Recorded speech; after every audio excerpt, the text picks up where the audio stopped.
Fugitives Thabo Bester and his girlfriend, Dr. Nandipha Magudumana, have finally arrived back here in South Africa. That's right. The couple landed at the Lanseria International Airport under heavy police guard in the early hours of this morning. Now, Bester and Magudumana were dubbed the country's most wanted. eNCA Slindelo, Masikane, as well as Moloko, Moloto on the ground, bringing us the very latest that they have. Hello to you, Slee. Let's start with you first. Those on social media would have seen you breaking the story much earlier this morning. The plane landing on the runway near where you are. Just tell us what you have this morning. So you've seen the aircraft. Have we seen them as yet? We've seen the aircraft, Gareth, and we've certainly seen Dr. Nandipha, who was whisked away in a white H1 Hyundai. We understand that Thabo Bester was put in a separate vehicle, being a police nyala. Now, if I can just take you back to some of the information we were receiving in the late hours of Wednesday evening, our sources were telling us that, look, there's a possibility the duo might come back tonight, but there's also a very good possibility that they'll come back in the early hours of the morning. We then got word at around 8 to 9 p.m. in the evening that the charter plane had left South Africa and was heading to Tanzania. It was going to be about a 3-hour flight. That flight was then going to land in Tanzania and fly back for another 3 hours, landing in South Africa here at the Lanseria International Airport at around 3 a.m. this morning. My colleague Percy Sbia and I arrived here at Lanseria at around midnight, and we essentially sat here and camped out with some of our media colleagues at around 2:30. In fact, we started seeing movement of security officials and law enforcement making their way inside the airport. At this point, it was still unclear as to what time they're going to be arriving, but that was certainly a signal that it was the time was approaching. At around 3 o'clock, we started seeing the police nyalas as well as security officials securing the area, and then at around 4 o'clock, Percy Sbia made sight of the charter plane that was coming from the south. We saw the charter plane. It landed, and of course the security officials were quite mum in terms of letting us know whether they were going to allow us into the landing strip. But at some point we then saw Dr. Nandipha being taken into one of the vehicles that was going to transport them to a secure location, which I understand is the Mampuru prison, where our colleague Moloto is stationed. But we do know, of course, that Thabo Bester and Dr. Nandipha fled from South Africa around mid-March. Track and tracing teams then apprehended them in Tanzania, in Arusha. We understand that Thabo Bester was using a fake passport, disguising himself as a Tom Kelly. And we also understand that Dr. Nandipha had several passports on her as well, 2 of which belong to a close associate of hers. So right now the convoy has left Lanseria Airport, and I understand they are en route to Pretoria as we speak. And speaking of which, colleague, let's head to Moloto, who is indeed stationed at Mampuru. And Moloko, good morning to you as well, colleague. I mean, let's talk about what you've seen so far. Has Dr. Nandipha Magudumana and Thabo Bester arrived at the facility?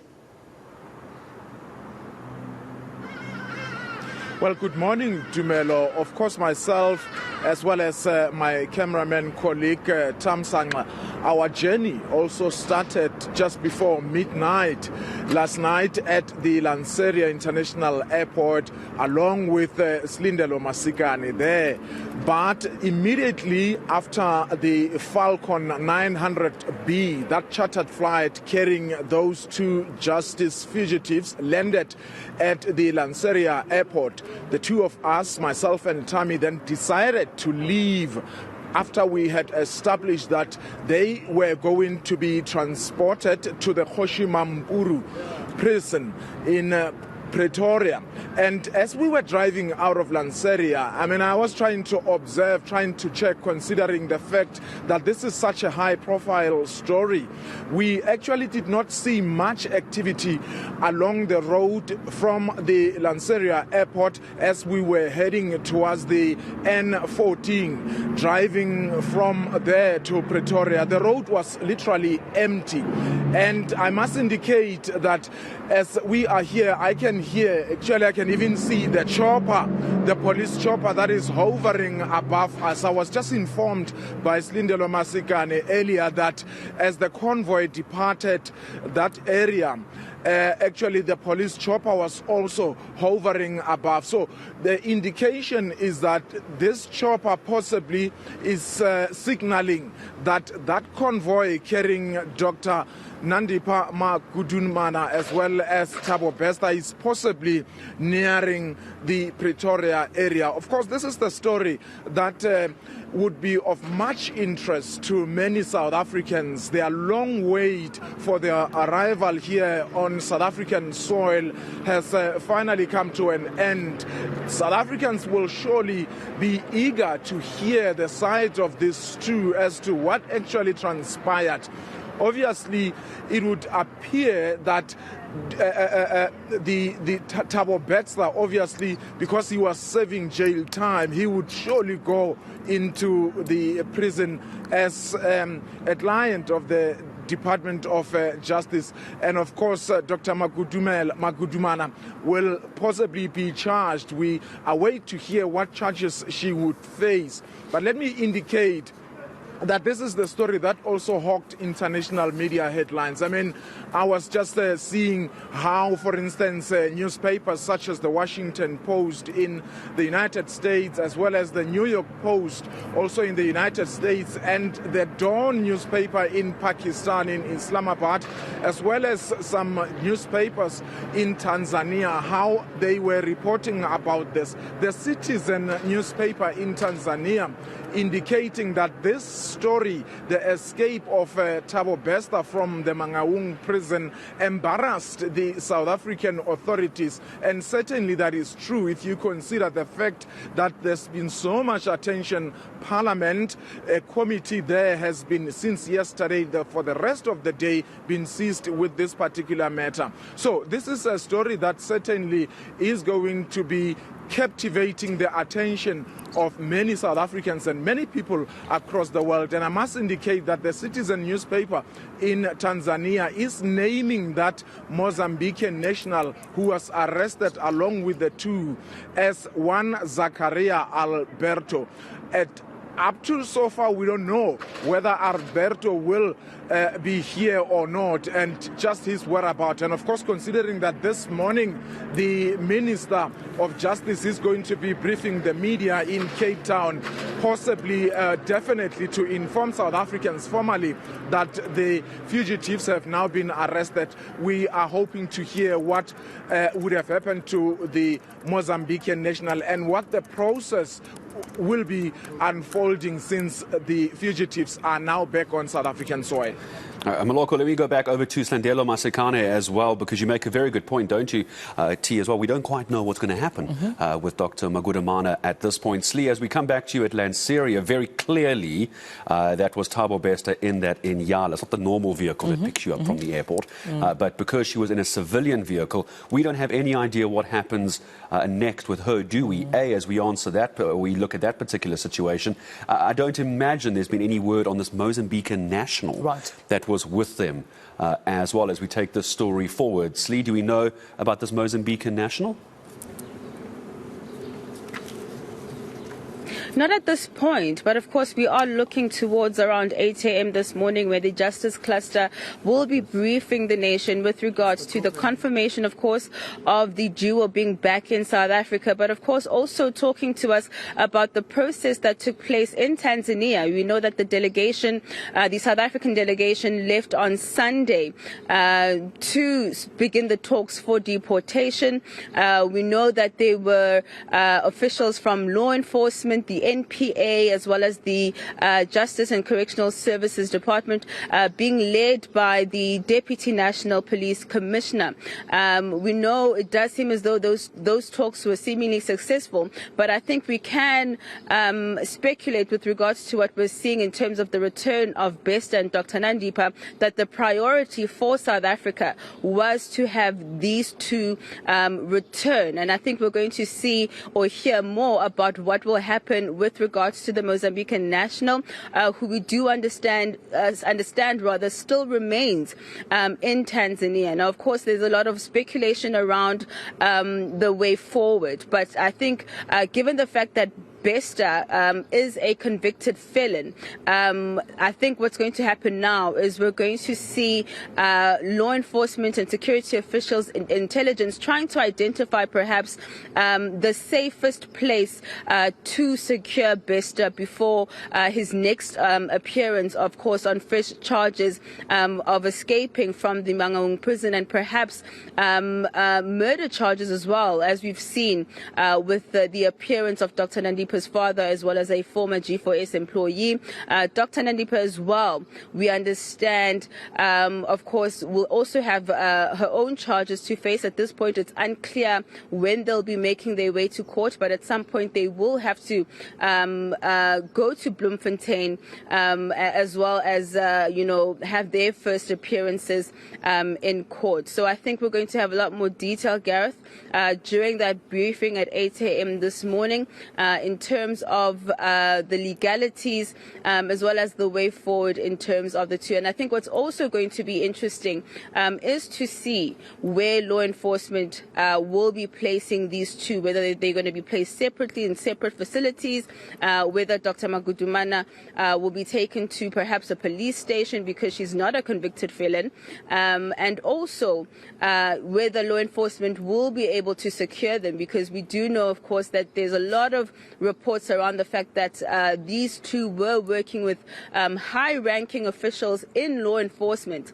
Therefore, it's not only trying to secure them to ensure that they make their court appearances, but to make sure that they themselves are not killed. Yeah, I want to come back to you, Moloto, and perhaps speaking from one prison cell to another, placing the spotlight here, colleague, if you may allow me, on Tanzania. I mean, we've seen them really cooperate with the South African law enforcement from their arrest out in Tanzania. I understand that when Thabo Bester and Magudumana were nabbed, they were only 10 kilometers away from the Kenyan border. And take me through perhaps that cooperation that we've seen between Tanzania assisting South Africans, law enforcement, in terms of the arrest, them being arrested there, and of course that leading to Hosimampuru, and that's exactly where you're stationed now. That's the facility that, of course, Thabo Bester, we understand, and Nandipha Magudumana led to. Yeah, well, Tumelo, you'd recall that I think it was last month, the Tanzanian president was here in South Africa, and among an array of issues that were discussed, they included security as well. So it's not surprising, therefore, that the Tanzanian authorities cooperated so seamlessly with the South African authorities to capture these fugitives. And obviously, we understand that these two were certainly running away from justice. And the question, therefore, is where were they heading to? And presumably, if they were leaving Tanzania, one would assume that they possibly had realized that they were no longer safe there. They had realized that at some point they were going to be captured. And we understand, according to media reports, they were arrested in the early hours of that particular morning. I think it was at around 3:30 in the morning. So that is an indication that these are people who were on the move, and we understand that according to media reports, the South African operatives were already in Tanzania, and they have been following them. So it would appear that the collaboration between the two countries was at a top level. But I must indicate that obviously, since we are expecting them to arrive any time from now, and if I were to step out of shot, you possibly see a colleague there, Sihlengidi, who is also standing there waiting for them to arrive. So you will be able to see the entire convoy as it comes here. But let me also indicate this, Dumelo, that it is interesting that they are bringing them here to the Kgoshi Mampuru II. This is a high security level facility, and despite the fact that security here, we know it to be so tight, the first person to escape out of this particular prison, South Africans would remember the man Ananias Mate in November 2006. At the time, media reports indicated that he had applied the Vaseline lotion over his body and he managed to sleep out of a very small window. Of course, later it emerged that he actually bribed the security personnel here by money amounting to 80,000 rand. So the Ananias Mate's famous escape obviously was followed by several attempts and other escapes of low-profile inmates, obviously. But at this point in time, considering the spotlight and the attention of this particular case, one would assume that the authorities would leave nothing to chances, considering the fact that if Thabo Bester were to escape out of this particular facility, it would be a massive embarrassment to Brent South Africa. It certainly would, Slee. And also let's talk about you tracking this flight earlier this morning as well. For those viewers that have just tuned in, of course, at the breaking news from early this morning, we brought it to you as we came to air this morning, 6 o'clock. It is a flight ZSDFJ landing at Johannesburg all the way from Kilimanjaro this morning, bright and early. And I suppose the question now has to be, as well as we look at the net getting wider and wider, we have Dr.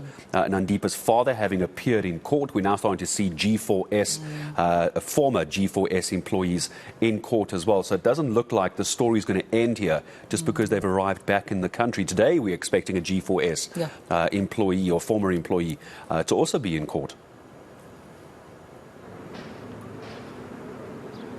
Certainly so. The net is closing in, Gareth, on those who have been implicated, those who participated in what the law enforcement officials have called the most calculated escape this country has ever seen. I mean, Mangaung Correctional Center in Bloemfontein houses some of the most dangerous criminals in our society, those who have been removed for a reason. And I think for many, in particular, Bester's victims, the fact that he was on the loose for more than 10 months from his escape, living a lavish lifestyle in Hyde Park, in a 12 million rand mansion, basically hiding in plain sight, Gareth. I think that certainly has not only shocked South Africans, but also once more put a spotlight on the issue around safety and security and the corruption within law enforcement. So I think we're going to see heads roll, hopefully, with this particular matter from a political level all the way down to operational levels. We are seeing Parliament, the Portfolio Committee of the Justice and Correctional Services Portfolio Committee really grilling the G4S security company as well as the company that installed the cameras at the facility. We're also, of course, going to see the Department of Justice and Correctional Services as well as the police also having to account. But we know from having been at the prison, we know that it really is it's got some of the latest technology when it comes to safety and security. What was surprising, though, during that parliamentary hearing yesterday was how that facility doesn't have smoke detectors, and they rely on their wardens to be able to detect something like that. So I think that was quite strange for such a high-tech facility. But we know that in terms of the planning of this escape, Bester was moved just a day before into a cell that is actually far away or hidden from the CCTV cameras inside of the facility, and that it required a number of officials inside that prison to pull this off. We also heard how the body that was planted in his cell was brought in using a wooden TV stand. And I think when we hear from the committee when it resumes this morning, we're going to have even more details coming out, and I think even more arrests playing out over the next few days. We're already seeing a number of appearances, and like you mentioned, Dr. Nandipha's father, as well as several G4S employees are already facing charges. But I think what we are expecting to see is what the internal investigations of correctional services itself is also going to point out, because we know that certainly there was a lack of oversight, and perhaps some who are also going to be implicated in that department as well. Yeah. Well, of course, Lee, this is definitely an ongoing case with so many twists and turns at this point. I mean, definitely the grilling by Parliament's Portfolio Committee conducting this oversight on this particular case, unraveling a lot that has happened as far as G4S officials are concerned. But Moloto, I also want to come back to you and also talk about perhaps, going back to some of the family members of, the two fugitives. I mean, one can identify Nathi Sikeleni, definitely being the brother of Dr. Nandipha Magudumana, sending out the social media post, later on deleted a conversation that I suppose even Slee, you had with him, where he explained the events that led up to his involvement. We're talking about Thabo Bester's mother at the same time, also speaking about how her own life is in danger. So, Moloko, I mean, let's talk about how this case has also affected, it seems, the personal lives of those very close to both Dr. Nandipha and Thabo Bester. Yeah, Tumela, and I think we must give roses to Slindelo Masikane. She's done a fantastic work since this story really came to the fore. She's gone deeper into speaking to the people who matter, giving us the finer details. And of course, the fact that the brother managed to break the ranks at some point publicly speaking out against the sister, that was testament of the fact that this was a family really that was so troubled, and the father of the doctor now being arrested and charged with murder. And I understand that the father of Dr. Magudumana is or was at some point a police officer, and just his implication, that says a lot.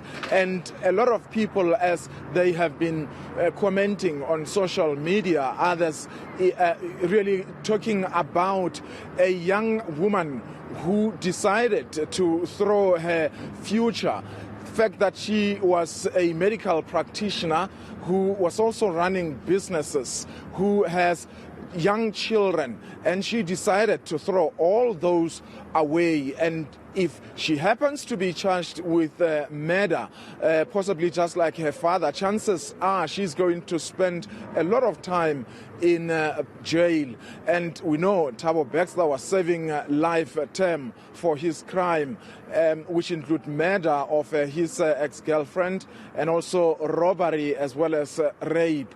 And we know in terms of the laws in South Africa, if you are sentenced to life imprisonment, you will only be considered for parole only after having served 25 years. And given her young age, that already says by the time she, if that is a big if, she is found guilty and sentenced to life imprisonment, as I said, she would only be eligible for parole or to be released on parole after 25 years. She would have lost so much. And we have also seen some of the prominent people who were closer to her, people who previously endorsed what seemed to be a good work that she was doing. Some of the people happened to be celebrities, and there was such a rush. People deleting those social media messages, suddenly distancing themselves from her. And you can't blame them, Tumelo. I mean, if they really did not know of her underworld activities, surely they associated themselves on the basis that she was a friend, she was a young professional who was really progressing quite well, and she had made friends with them. And if they did not know about her activities, surely they cannot be blamed. But South Africans are saying, how possible is it that they would not know about her activities? But all those activities, of course, we would expect that they would be unveiled when she appears in court, more especially once a trial begins, because obviously the courts of law being open to the public at large, really, South Africans are yet to hear a lot from these two fugitives. And one wonders whether there's really they were just operating on their own, or could it be that there are other people who possibly were operating behind. So far, we know that certain officials, particularly at the Mangaung prison, were behind this. We also know, considering the fact that Thabo Bester was reportedly driving using a new ID as well as a new driver's license under the name Katlehongwana. That already tells you that there are possibly officials from the Home Affairs Department who managed to secure an ID document for him, but also officials from one of the municipalities here in South Africa who managed to secure him a driver's license. So, as the police are saying that they are not ruling out the possibilities of more arrests, a lot is still going to unravel without a doubt.